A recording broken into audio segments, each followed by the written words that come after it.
ಎಲ್ಲರಿಗೂ ನಮಸ್ಕಾರ. ಕೆ.ವಿ. ಅಯ್ಯರ್ ಅವರ ಶಾಂತಲಾ ಕೃತಿಯನ್ನು ಮತ್ತೆ ಮುಂದುವರಿಸೋಣ. ಕೇತಮಲ್ಲ ನಾಯಕ ಮತ್ತು ಶಿವನ ಹೆಸರಿನಲ್ಲಿ 2 ದೇವಸ್ಥಾನಗಳನ್ನು ಕಟ್ಟಿ ಅದನ್ನು ಶಾಂತಲೇಶ್ವರ ಮತ್ತು ಹೊಯ್ಸಳೇಶ್ವರ ಅಂತ ಕರೆಯೋದು ಅಂಥೇಳಿ ನಿರ್ಧಾರ ಮಾಡ್ಕೊತಾನೆ. ಅದನ್ನು ಪ್ರಭುಗಳಿಗೂ ಕೂಡ ತಿಳಿಸ್ತಾನೆ. ದ್ವಾರವತಿ ಅಥವಾ ಈಗಿನ ಹಳೇಬೀಡಿನಲ್ಲಿ ಈ ದೇವಸ್ಥಾನಗಳ ನಿರ್ಮಾಣ ಕೂಡ ಆಗತ್ತೆ. ದೊರೆಗಳು ಕೂಡ ಇದಕ್ಕೆ ಒಪ್ಕೊತಾರೆ. ಮತ್ತು ಅಲ್ಲಿಂದ ಮುಂದೆ ಏನಾಗುತ್ತೆ ನೋಡೋಣ. ಚೆನ್ನಕೇಶವ ಸ್ವಾಮಿಯ ಪ್ರತಿಷ್ಠಾಪನಾ ಉತ್ಸವಗಳು ಮುಗಿದು 6-8 ತಿಂಗಳುಗಳು ಕಳೆದು ಹೋಗಿರುತ್ತೆ. ಅಮಾತ್ಯವರ್ಯರಾದಂತಹ ಗಂಗರಾಜರು ಸುತ್ತಮುತ್ತ ಇದ್ದ ರಾಜ್ಯಗಳಿಗೆ ಕಳಿಸಿದ್ದಂತಹ ಗೂಢಚಾರರುಗಳು ಬೇರೆ ಬೇರೆ ದೇಶಗಳಿಗೆ ಹೋಗ್ತಾರೆ. ಆ ದೇಶಗಳು ಗಂಗರು, ಕೊಂಗರು, ಚಂಗಾಳ್ವರು, ಕೊಂಗಾಳ್ವರು, ಸಿಂಧರು, ಸಂತಾರರು, ಕದಂಬರು, ಚೋಳರು, ಚಾಲುಕ್ಯರು, ಪಾಂಡ್ಯರು, ಚೇರರು ಈ ರಾಜ್ಯಗಳಲ್ಲಿ ಬೇರೆ ಬೇರೆ ವೃತ್ತಿ ಜೀವನಗಳಲ್ಲಿ ಇರೋ ಹಾಗೆ ನಟಿಸ್ಕೊಂಡು ಉಪಾಯದಿಂದ ಪ್ರಯಾಸದಿಂದ ಅಲ್ಲಿ ನಡೀತಿದ್ದಂತಹ ರಾಜ್ಯ ಕುತಂತ್ರಗಳನ್ನು ಹೊಯ್ಸಳ ರಾಜ್ಯದ ಪ್ರಗತಿಗೆ ಆತಂಕ ತರುವಂಥ ವಿಷಯವನ್ನು ಕೂಡ ಸಂಗ್ರಹ ಮಾಡಿ ಗಂಗರಾಜರಿಗೆ ವರದಿಯನ್ನು ಕಳಿಸ್ತಾ ಇದ್ರು.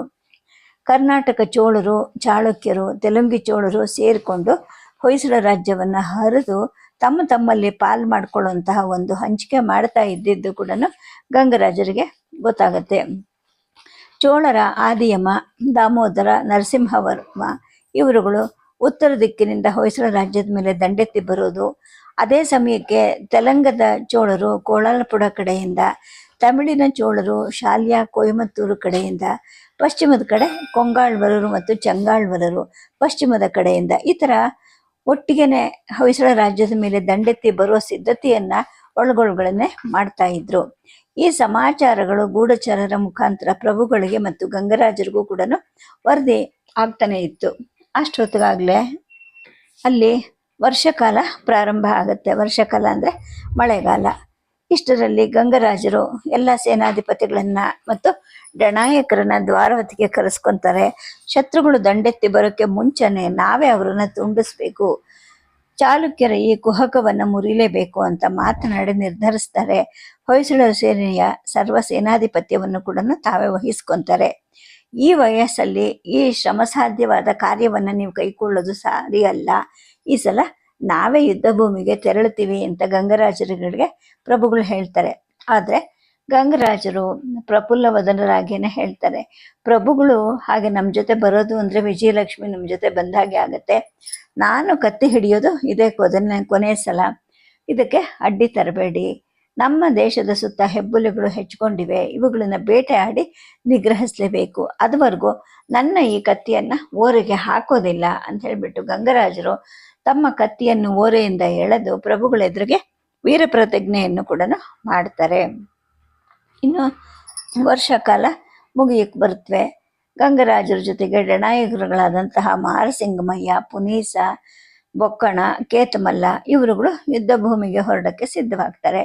ಗಂಗರಾಜರ ಪುತ್ರ ಬೊಪ್ಪಣ ಅವನು ನಾನು ಬರ್ತೀನಿ ಅಂತ ಹೇಳ್ತಾನೆ. ಆದರೆ ಗಂಗರಾಜರು ಒಪ್ಪೋದಿಲ್ಲ. ರಾಜಧಾನಿಯ ರಕ್ಷಣೆಗೆ ನೀನು ಇಲ್ಲಿರಬೇಕು ಅಂತ ಹೇಳಿಬಿಟ್ಟು ಒಂದು ಸುಸಜ್ಜಿತವಾದ ಸೈನ್ಯದ ಜೊತೆಗೆ ಅವನನ್ನು ದ್ವಾರವತಿಯಲ್ಲೇನೆ ನಿಲ್ಲಿಸ್ತಾರೆ.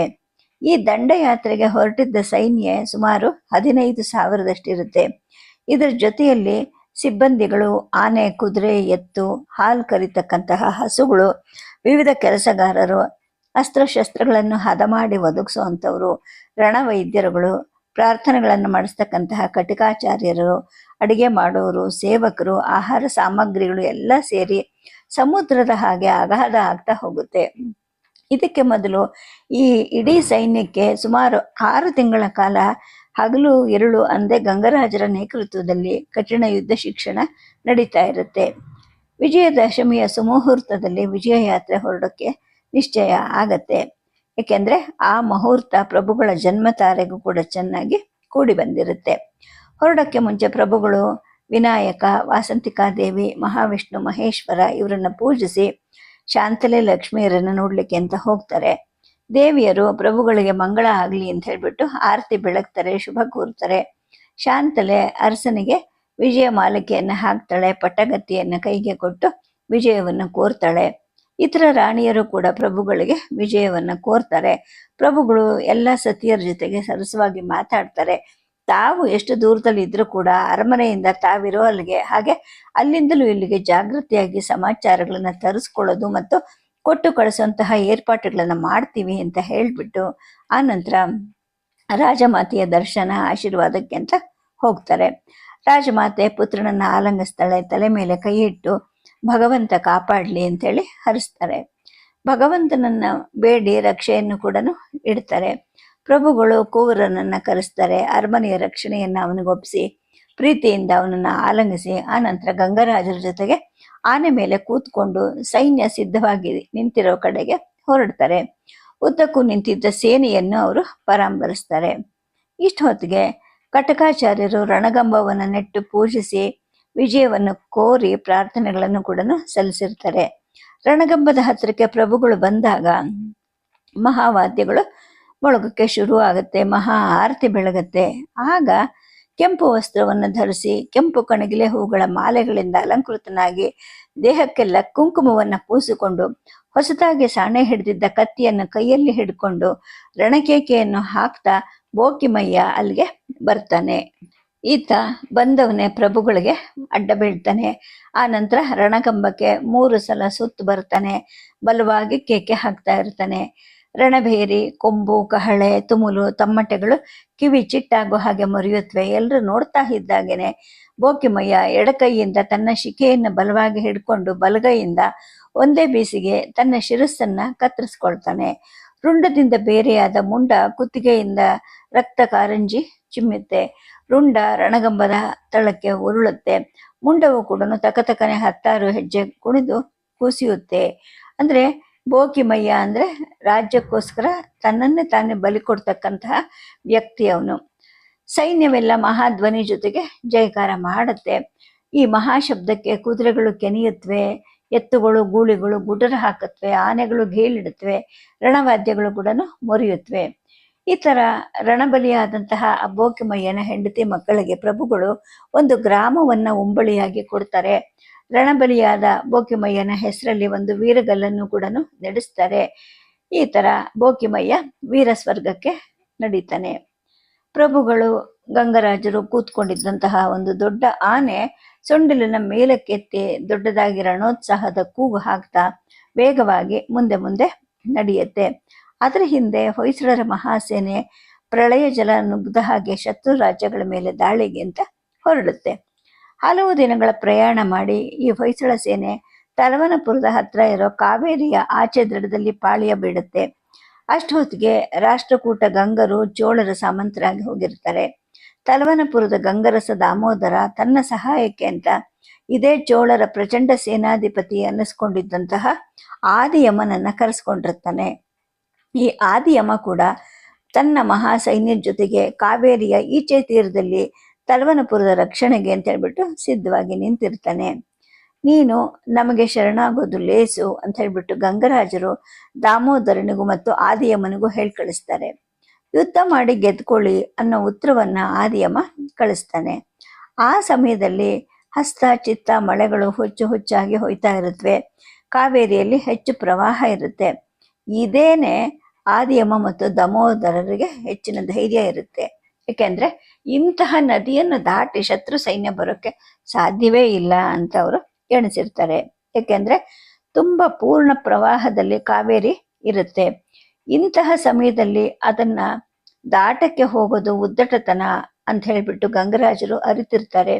ಆದ್ರೆ ಪ್ರವಾಹ ಅಡಗೋವರೆಗೂ ಕಾಲಹರಣ ಮಾಡೋದು ಉತ್ಸಾಹಕ್ಕೆ ಅಡ್ಡಿಯಾಗತ್ತೆ ಅಂತ ಅನ್ಕೊಂತಾರೆ. ಅಷ್ಟರಲ್ಲಿ ನದಿ ದಾಟ ಯೋಚನೆಗೋಸ್ಕರ ಕಳಿಸಲ್ಪಟ್ಟಿದ್ದಂತಹ ನಾಯಕರು ಬರ್ತಾರೆ. ಶಿವನ ಸಮುದ್ರದ ಕಡೆ ಒಂದು ಕಡೆ ಪ್ರಯತ್ನದಿಂದ ನದಿಯನ್ನು ದಾಟಬಹುದು ಅನ್ನೋ ಒಂದು ವರದಿಯನ್ನು ಕೂಡ ಅವರು ತರ್ತಾರೆ.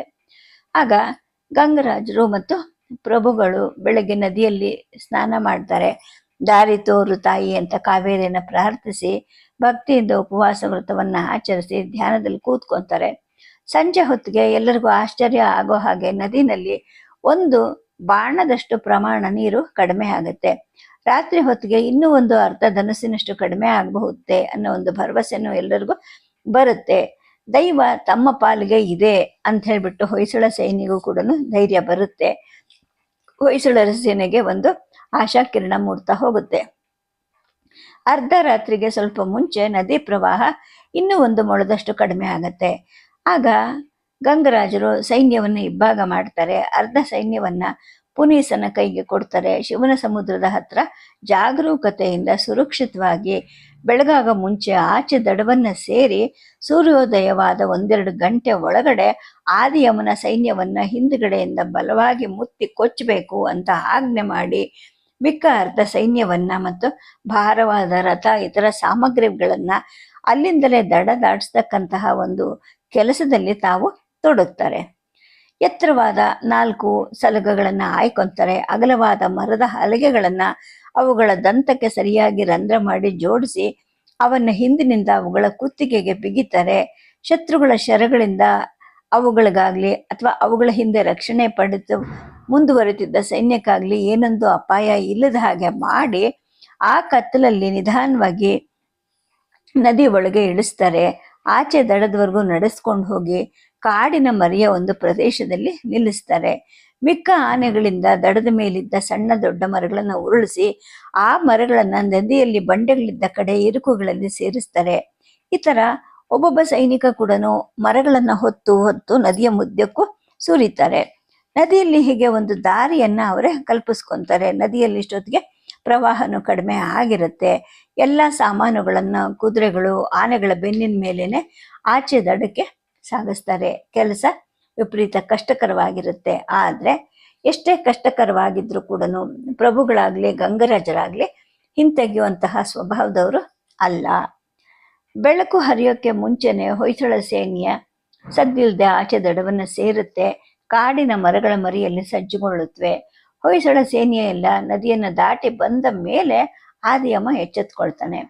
ಪೂರ್ಣ ಪ್ರವಾಹದಲ್ಲಿರೋ ಕಾವೇರಿಯನ್ನ ಒಂದು ದೊಡ್ಡ ಸೈನ್ಯ ನದಿ ದಾಟಿ ಬರೋದು ಅಸಾಧ್ಯ ಅಂತ ಅನ್ಕೊಂಡ ಆದಿಯಮ ನಿಶ್ಚಿಂತನಾಗಿ ತನ್ನ ಶಿಬಿರದಲ್ಲಿ ಮಲ್ಕೊಂಡಿರ್ತಾನೆ. ಆದ್ರೆ ಹೊಯ್ಸಳ ಸೈನ್ಯ ರಾತ್ರಿನೇ ನದಿಯನ್ನು ದಾಟಿ ತಲವನಪುರದ ಕಡೆಗೆ ಬರ್ತಿದೆ ಅನ್ನೋ ಸುದ್ದಿಯನ್ನು ಕೇಳಿ ಅವನಿಗೆ ಧೈರ್ಯ ಅರ್ಧಂಬರ್ಧ ಕುಂದು ಹೋಗುತ್ತೆ. ಆನೆಗಳೇ ಕೊಚ್ಚಿ ಹೋಗೋ ಹಾಗೆ ಇರುವಂತಹ ಈ ಪ್ರವಾಹದಲ್ಲಿ ಸೈನ್ಯಗಳು ಹೇಗೆ ದಾಟಿ ಬಂದವು ಅನ್ನೋದು ಅವನಿಗೆ ಪ್ರಶ್ನೆಯಾಗಿ ಉಳಿಯುತ್ತೆ. ಬೆಳಕು ಹರಿದಿದ್ದೇ ತಡ 2 ಸೈನ್ಯಗಳು ಜೀವದ ಹಂಗನ್ನು ತೊರೆದು ಭಯಂಕರವಾದ ಯುದ್ಧವನ್ನು ಮಾಡೋಕ್ಕೆ ಪ್ರಾರಂಭ ಮಾಡುತ್ತವೆ. 2 ಕಡೆಗಳಲ್ಲೂ ಅಪಾರವಾದ ನಷ್ಟ ಸಂಭವಿಸುತ್ತೆ. ಅಷ್ಟೊತ್ತಿಗೆ ಸೂರ್ಯೋದಯವಾಗಿ ಸುಮಾರು 2 ಗಂಟೆಗಳ ಕಾಲ ಕಳೆದು ಹೋಗಿರುತ್ತೆ. ಶಿವನ ಸಮುದ್ರದ ಕಡೆಯಿಂದ ನದಿಯನ್ನು ದಾಟಿ ಬಂದ ಪುನೀಸನ ಕೈ ಕೆಳಗಿದ್ದ ಸೈನ್ಯ ಆದಿಯಮನ ಸೈನ್ಯವನ್ನು ಹಿಂದುಗಡೆಯಿಂದ ಬಲವಾಗಿ ಮುತ್ತುತ್ತೆ. 2 ಸೈನ್ಯಗಳ ಇರುಕಿನಲ್ಲಿ ಈಗ ಸಿಕ್ಕಿಬಿದ್ದ ಆದಿಯಮನ ಸೇನೆ ಚೂರ್ಣವಾಗಿ ಹೋಗುತ್ತೆ. ಭೀಷ್ಮರ ಯುದ್ಧ ನೈಪುಣ್ಯ ಪ್ರಭಾವ ಆಗ ಆದಿಯಮನಿಗೆ ಅರ್ಥ ಆಗ್ತಾ ಹೋಗುತ್ತೆ. ಅವನು ದಿಕ್ಕೆಡ್ತಾನೆ. ಹೇಗೋ ನುಣುಚಿಕೊಂಡು ಯುದ್ಧ ಭೂಮಿಯಿಂದ ಓಡ್ತಾನೆ. ದಾಮೋದರನ ಮುಕ್ಕಾಲು ಭಾಗ ಸೈನ್ಯವನ್ನು ಹೊಯ್ಸಳರ ಸೇನೆ ಕೊಚ್ಚಿ ನದಿಗೆ ಬಿಸಾಡ್ತಾ ಇರುತ್ತೆ. ಹಾಲಿನ ನೊರೆ ಆಗಿದ್ದಂತಹ ಕಾವೇರಿ ನೀರು ಈಗ ಕೆನ್ನೀರಾಗಿ ಹರಿತಾ ಇರುತ್ತೆ. ದಾಮೋದರ ಜೀವ ಉಳಿದ್ರೆ ಸಾಕು, ಅರಮನೆಯಲ್ಲಿ ತನ್ನ ಹೆಂಡರು ಮಕ್ಕಳನ್ನ ಬಿಟ್ಟು ಓಡ್ ಹೋಗೋದು ಅಂತ ಹವಣಿಸ್ತಾ ಇರ್ತಾನೆ. ಈ ವಿಷಯ ಹೊಯ್ಸಳ ಸೈನ್ಯಕ್ಕೆ ಗೊತ್ತಾಗುತ್ತೆ. ತಕ್ಷಣವೇ ಕೇತಮಲ್ಲ ನಾಯಕ ತನ್ನ ಕೈ ಕೆಳಗಿದ್ದ ಸೈನ್ಯವನ್ನು ತಗೊಂಡು ವಾಯುವೇಗದಿಂದ ಹೋಗಿ ಅರಮನೆಯನ್ನ ಸುತ್ತ ಕಟ್ತಾನೆ. ದಾಮೋದರ ಅಷ್ಟೊತ್ತಿಗೆ ಒಂದು ಗುಪ್ತ ಸುರಂಗದ ಮುಖಾಂತರ ತಪ್ಪಿಸ್ಕೊಂಡು ಕುದುರೆಯನ್ನು ಹತ್ತಿ ಓಡ್ ಹೋಗೋಕ್ಕೆ ಅಂತ ಇರ್ತಾನೆ. ಆದ್ರೆ ದುರದೃಷ್ಟವಶಾತ್ ಆ ಗುಪ್ತ ಮಾರ್ಗವನ್ನು ತಿಳ್ಕೊಂಡಿದ್ದ ಕೇತಮಲ್ಲ ನಾಯಕ ಅಲ್ಲಿ ಅವನಿಗೋಸ್ಕರ ಕಾಯ್ತಾ ನಿಂತಿರ್ತಾನೆ. ಕೇತಮಲ್ಲ ನಾಯಕ ದಾಮೋದರನನ್ನ ಅಟ್ಟಿಸ್ಕೊಂಡು ಹೋಗಿ ಓಡ್ತಾ ಇದ್ದ ಅವನ ಕುದುರೆಯನ್ನ ಉದ್ದವಾದ ಭಲ್ಲೆಯಿಂದ ತಿವಿತಾನೆ. ಪೆಟ್ಟು ತಿಂದ ಆ ಕುದುರೆ ದಾಮೋದರನನ್ನ ಕೆಳಕ್ಕೆ ಕೆಡವಿ ಓಡುತ್ತೆ. ಕೇತಮಲ್ಲ ನಾಯಕ ತನ್ನ ಕುದುರೆಯಿಂದ ಕೆಳಕ್ಕೆ ಧುಮುಕ್ತಾನೆ. ಹೆಂಡತಿ ಮಕ್ಕಳ ಬಗ್ಗೆ ಯೋಚನೆ ಮಾಡದೆ ಅವರನ್ನ ಬಿಟ್ಟು ಓಡು ಹೋಗ್ತಾ ಇದೆಯಲ್ಲ, ಎಂತ ಹೇಳಿ ನೀನು? ಇಲ್ಲಿ ನೋಡು, ನಾನು ಕೇತಮಲ್ಲ, ನಿನ್ನ ಹಾಗೆ ಹೇಡಿಯಲ್ಲ. ನೀನ್ ಇನ್ನೆಲ್ಲಿಗೆ ಹೋಗ್ತೀಯಾ? ತಪ್ಪಿಸ್ಕೊಂಡು ಓಡ್ ಹೋಗೋದು ಇತರರ ಸ್ವತ್ತನ್ನ ಅಪಹರಿಸೋಷ್ಟು ಸುಲಭ ಅಲ್ಲ ಅಂತ ಹೇಳ್ಬಿಟ್ಟು ದಾಮೋದರನ ತಲೆಯನ್ನ ತನ್ನ ಕತ್ತಿಯ ಒಂದೇ ಪೆಟ್ಟಿಗೆ ಮುಂಡದಿಂದ ಬೇರೆ ಮಾಡಿ ಆ ತಲೆಯನ್ನು ತನ್ನ ಭಲ್ಲೆಯ ತುದಿಗೆ ಸಿಕ್ಕಿಸ್ಕೊಂಡು ಪಟ್ಟಣದ ಬೀದಿಗಳಲ್ಲಿ ಮೆರವಣಿಗೆ ಮಾಡಿ ಈ ರುಂಡವನ್ನ ಪ್ರಭು ಹೊಯ್ಸಳೇಶ್ವರರ ಪಾದಗಳಿಗೆ ಕೊಡ್ತೀನಿ ಅಂತ ಹೇಳ್ಬಿಟ್ಟು ಹೋಗಿ ಅವರ ಪಾದಗಳ ಮೇಲೆ ಕೆಡುತ್ತಾನೆ. ಪ್ರಭುಗಳೇ, ಇದು ನನ್ನ ಕಾಣಿಕೆ ಅಂತ ಹೇಳ್ತಾನೆ. ಹಟಗಾರ ಕೇತಮಲ್ಲ ನಾಯಕ ಪ್ರಭುಗಳು ನೋಡ್ತಾರೆ, ಆಹಾ ಎಷ್ಟು ಹಠ ಇವನು ಅಂತ ಅನ್ಕೊಳ್ತಾನೆ. ಕೇತಮಲ್ಲ ನಾಯಕನ ಸಾಹಸಕ್ಕೆ ಮೆಚ್ಚಿ ಅವನನ್ನ ಆ ಕ್ಷಣವೇ ದಂಡನಾಯಕನ ಪದವಿಗೆ ಏರಿಸಿ ಗೌರವಿಸ್ತಾರೆ. ಇನ್ನು ಚೋಳಗಂಗರ ತಲವನಪುರ ಈಗ ವಿಷ್ಣುವರ್ಧನದಾಗತ್ತೆ. ಅಪಾರವಾದಂತಹ ಯುದ್ಧ ಸಾಮಗ್ರಿ, ದವಸ, ಧಾನ್ಯ, ದಾಮೋದರನ ಸಮಸ್ತ ಭಂಡಾರ ಎಲ್ಲವೂ ಹೊಯ್ಸಳ ಪ್ರಭುವಿನದಾಗತ್ತೆ. ಆ ದಿನವೇನೆ ಪ್ರಭುಗಳು ತಮ್ಮ ಪ್ರಪ್ರಥಮ ವಿಜಯಸ್ತಂಭವನ್ನು ನಡೆಸ್ತಾರೆ. ಅದೇ ಸ್ಥಳದಲ್ಲಿ ಕೀರ್ತಿ ನಾರಾಯಣ ದೇವಸ್ಥಾನವನ್ನ ಕಟ್ಟೋ ಹಾಗೆ ಆಜ್ಞೆ ಮಾಡಿ ನಗರವನ್ನು ತಕ್ಕ ರಕ್ಷಣಾ ಸೈನ್ಯದೊಂದಿಗೆ ತನ್ನ ನಾಯಕನೊಬ್ಬನ ರಕ್ಷಣೆಯಲ್ಲಿರಿಸಿ ಓಡಿ ಹೋದಂತಹ ಆ ಆದಿಯಮನನ್ನು ಅಟ್ಟಿಸ್ಕೊಂಡು ಅದೇ ದಿನವೇ ಅಲ್ಲಿಂದ ವೇಗವಾಗಿ ಮುಂದಕ್ಕೆ ಹೋಗ್ತಾರೆ. ಈ ಕಡೆ ಆದಿಯಮ ಓಡಿ ಓಡಿ ದಾರಿಯಲ್ಲಿ ಚೋಳ ಸಾಮಂತ ನರಸಿಂಹವರ್ಮನ ಆಶ್ರಯಕ್ಕೆ ನಿಂತ್ಕೊಳ್ತಾನೆ. ಈ ನರಸಿಂಹವರ್ಮ ಹೊಯ್ಸಳರ ಸಾಮರ್ಥ್ಯವನ್ನ ತಿಳ್ಕೊಂಡವನ ಅಲ್ಲ. ಅವನು ಅಡ್ಡ ನಿಂತ್ಕೊಳ್ತಾನೆ. 2 ದಿನದಲ್ಲಿ ಅವನ ಸೈನ್ಯ ಧ್ವಂಸವಾಗಿ ಹೋಗುತ್ತೆ. ವಿಷ್ಣುವರ್ಧನನ ಕತ್ತಿಯ ಏಟಿನಿಂದ ನರಸಿಂಹವರ್ಮನ ತಲೆ ಕೂಡ 2 ಭಾಗ ಆಗೋಗುತ್ತೆ. ಅದನ್ನು ನೋಡಿ ಭಯದಿಂದ ಆದಿಯಮ ಕಂಚಿ ಕಡೆ ಓಡ್ತಾನೆ. ಹೊಯ್ಸಳ ಸೈನ್ಯ ಅಲ್ಲಿಗೂ ಅವನನ್ನ ಬೆನ್ನಟ್ಟುತ್ತೆ. ರಣಮತ್ತರಾಗಿ ವಿಜಯಮತ್ತರಾಗಿದ್ದಂತಹ ಹೊಯ್ಸಳ ಸೇನೆಗೆ ಈಗ ಯಾವುದೇ ಅಡ್ಡಿ ಆತಂಕ ಇರೋದಿಲ್ಲ. ಆದಿಯಮ್ಮ ಅಲ್ಲಿಂದ ಮುಂದಕ್ಕೆ ಹೊರಗಡೆ ಎಲ್ಲೂ ಕಾಣಿಸ್ಕೊಳ್ಳದೆ ಇಲಿ ಹೆಗ್ಗಣಗಳ ಹಾಗೆ ಎಲ್ಲೋ ಒಂದ್ ಕಡೆ ಭೂಮಿನಲ್ಲಿ ಅಡಗಿ ಬಿಡ್ತಾನೆ.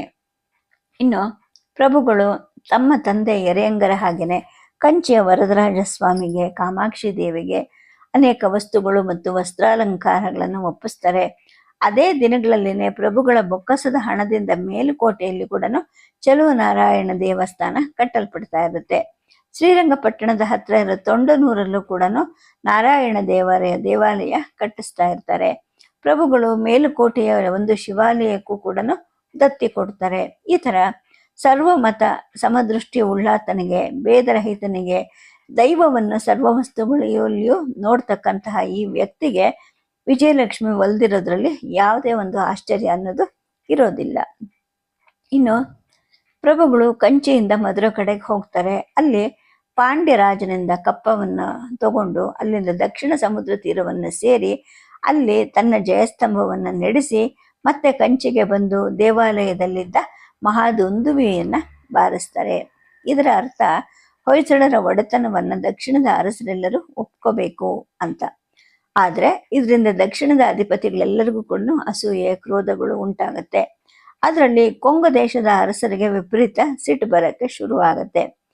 ವಿಷ್ಣುವರ್ಧನ ಪ್ರಭು ಕಂಚಿಯಿಂದ ಕೋಲಾಲಪುರದ ಕಡೆಗೆ ಬರ್ತಾರೆ. ಕೋಲಾಲಪುರ, ನಂಗಲಿ, ನೊಳಂಬವಾಡಿ, ಗಂಗವಾಡಿ ಈ ರಾಜ್ಯಗಳ ರಾಜರುಗಳು ತಾವಾಗೆ ಶರಣು ಬರ್ತಾರೆ. ಪ್ರಭು ಕೂಡ ಅಲ್ಲಿದ್ದ ಚೋಳ ಸಾಮಂತರನ್ನ ಕರೆಸಿ ಅವರನ್ನ ತಮ್ಮ ಸಾಮಂತರನ್ನಾಗಿ ಮಾಡಿಕೊಂಡು ಅವರನ್ನ ಗೌರವಿಸಿ ಧರ್ಮದಿಂದ ಚೆನ್ನಾಗಿ ರಾಜ್ಯ ನಡೆಸ್ಕೊಂಡು ಬನ್ನಿ ಅಂತ ವಿವೇಕವನ್ನ ಹೇಳಿ ಅವರವರ ರಾಜ್ಯವನ್ನ ಅವರವರಿಗೆ ಒಪ್ಪಿಸಿ ಅಲ್ಲಿನ ನ್ಯಾಯ, ರೀತಿ, ನೀತಿ, ಕ್ರಮವನ್ನು ಸರಿಪಡಿಸುವಂತಹ ಭಾರವನ್ನ ಗಂಗರಾಜರಿಗೆ ಒಪ್ಪಿಸ್ತಾರೆ. ಸ್ವಲ್ಪ ಕಾಲ ಕೋಲಾಲಪುರದಲ್ಲೇ ನಿಂತು ಪುನೀಸನ ಕೈಗೆ ಒಂದು ಮಹಾ ಸೈನ್ಯವನ್ನು ಕೊಟ್ಟು ಆಳ್ವಕೇಡ, ಚಂಗಾಳ್ವ, ತೋದಳ ಮತ್ತು ಕೇರಳರನ್ನ ಗೆದ್ದು ಬಾ ಅಂತ ಹೇಳಿ ಕಳಿಸ್ತಾರೆ. ತಾವು ಹಂಜೇರಿನ ಕಡೆ ಸೈನ್ಯವನ್ನು ನಡೆಸ್ಕೊಂಡು ಹೋಗ್ತಾರೆ. ಅಲ್ಲಿದ್ದಂತಹ ಚೋಳ ಸಾಮಂತ ಇರಂಗೋಲ ಅಂತ ಅವನು ವಿಷ್ಣುವರ್ಧನರಿಗೆ ಶರಣು ಬರ್ತಾನೆ. ಪ್ರಭುಗಳು ಕೂಡ ಅವನನ್ನು ಗೌರವಿಸ್ತಾರೆ. ಧರ್ಮದಿಂದ ನಾಡನ್ನ ಆಳು ಅಂತ ಹೇಳ್ಬಿಟ್ಟು ಅಲ್ಲಿಂದ ಮುಂದಕ್ಕೆ ಚೇರ ಮತ್ತು ಪಲ್ಲವರ ಮೇಲೆ ಯುದ್ಧಕ್ಕೆ ಅಣಿ ಮಾಡ್ಕೊಳ್ಳೋಕೆ ಹೊರಡ್ತಾರೆ. ಇನ್ನು ಈ ಚೇರರ ರಾಮರಾಯಪುರ ವಿಷ್ಣುವರ್ಧನನ ಕಡತಕ್ಕೆ ಸೇರುತ್ತೆ. ಪಲ್ಲವರ ಸೊಲ್ಲನ್ನು ಅಡಗಿಸಿ ಚಕ್ರಗೊಟ್ಟದ ಸೋಮೇಶ್ವರನನ್ನು ಕೂಡ ಗೆದ್ದು ಅವನನ್ನ ಸಾಮಂತನನ್ನಾಗಿ ಮಾಡಿಕೊಂಡು ಓಡ್ರ ದೇಶದ ಎಲ್ಲೆಗೂ ಹೋಗಿ ಪೂರ್ವ ಸಮುದ್ರ ಕರಾವಳಿಯಲ್ಲಿ ಕೂಡ ತಮ್ಮ ಜಯಸ್ತಂಭವನ್ನು ನಡೆಸ್ತಾರೆ. ಈ ತರ ಪ್ರಭು ದಕ್ಷಿಣ ಮತ್ತು ಪೂರ್ವ ದೇಶಗಳ ದಿಗ್ವಿಜಯವನ್ನ ಪೂರ್ಣ ಮಾಡ್ತಾರೆ. ಸೈನ್ಯವನ್ನ ತಗೊಂಡು ಹೊರಟಂತಹ ಪುನೀಸ ಮತ್ತು ಕೇತಮಲ್ಲ ನಾಯಕ ಇವರುಗಳು ಚಂಗಾಳುವರನ್ನ ಗೆಲ್ತಾರೆ, ತುಳುವರನ್ನ ಸೋಲಿಸ್ತಾರೆ, ನೀಲ ಪರ್ವತವನ್ನ ಸೇರ್ತಾರೆ. ಪರ್ವತ ಶಿಖರದ ಮೇಲೆ ಹೊಯ್ಸಳರ ಪತಾಕೆಯನ್ನು ನೆಡ್ತಾರೆ. ಅಲ್ಲಿಂದ ಬಯಲು ಸೀಮೆಗೆ ಇಳಿದು ಕೊಯಮತ್ತೂರನ್ನು ಕೂಡ ಗೆದ್ದು ಅಪಾರ ದ್ರವ್ಯ ಮತ್ತು ಧಾನ್ಯಗಳನ್ನು ತಂದು ಪ್ರಭುಗಳಿಗೆ ಒಪ್ಪಿಸ್ತಾರೆ. ಇಷ್ಟೆಲ್ಲ ಆಗೋಷ್ಟೊತ್ತಿಗೆ ಪ್ರಭುಗಳು ರಾಜಧಾನಿಯಿಂದ ಹೊರಟು ಸುಮಾರು 3 ವರ್ಷಗಳ ಮೇಲಾಗೋಗಿರುತ್ತೆ. ಈ ಕಡೆ ರಾಜಧಾನಿಯಲ್ಲಿ ಬೊಪ್ಪಣ ಮತ್ತು ಕುವರವಿಷ್ಣು ಇವರು ಆ ರಾಜಧಾನಿಯನ್ನ ರಕ್ಷಣೆ ಮಾಡ್ತಾ ಇರ್ತಾರೆ. ಇನ್ನ ಅರಮನೆ ಆಡಳಿತವನ್ನ ಮಹಾರಾಣಿ ಶಾಂತಲೆ ನಡೆಸ್ತಾ ಇರ್ತಾಳೆ. ಪ್ರತಿ 10-12 ದಿನಕ್ಕೊಮ್ಮೆ ಯುದ್ಧ ಭೂಮಿಯಿಂದ ರಾಜಧಾನಿಗೆ ತಪ್ಪದೆ ಸಮಾಚಾರಗಳು ಬರ್ತಿರುತ್ತವೆ. ಅದೇ ರೀತಿ ರಾಜಧಾನಿಯಿಂದ ಯುದ್ಧ ಭೂಮಿಗೂ ಕೂಡ ಕ್ಷೇಮ ಸಮಾಚಾರಗಳು ಕಳಿಸ್ತಾ ಇರ್ತಾರೆ. ಜೊತೆಗೆ ಯುದ್ಧ ಭೂಮಿಗೆ ಅವಶ್ಯಕವಾದಂತಹ ವಸ್ತುಗಳ ಸಾಗಣೆಗಳನ್ನು ಕೂಡ ಮಾಡ್ತಾ ಇರ್ತಾರೆ. ಸದ್ಯಕ್ಕೆ ಕಥೆಯನ್ನ ನಿಲ್ಲಿಸಿರ್ತೀನಿ. ನಮಸ್ಕಾರ.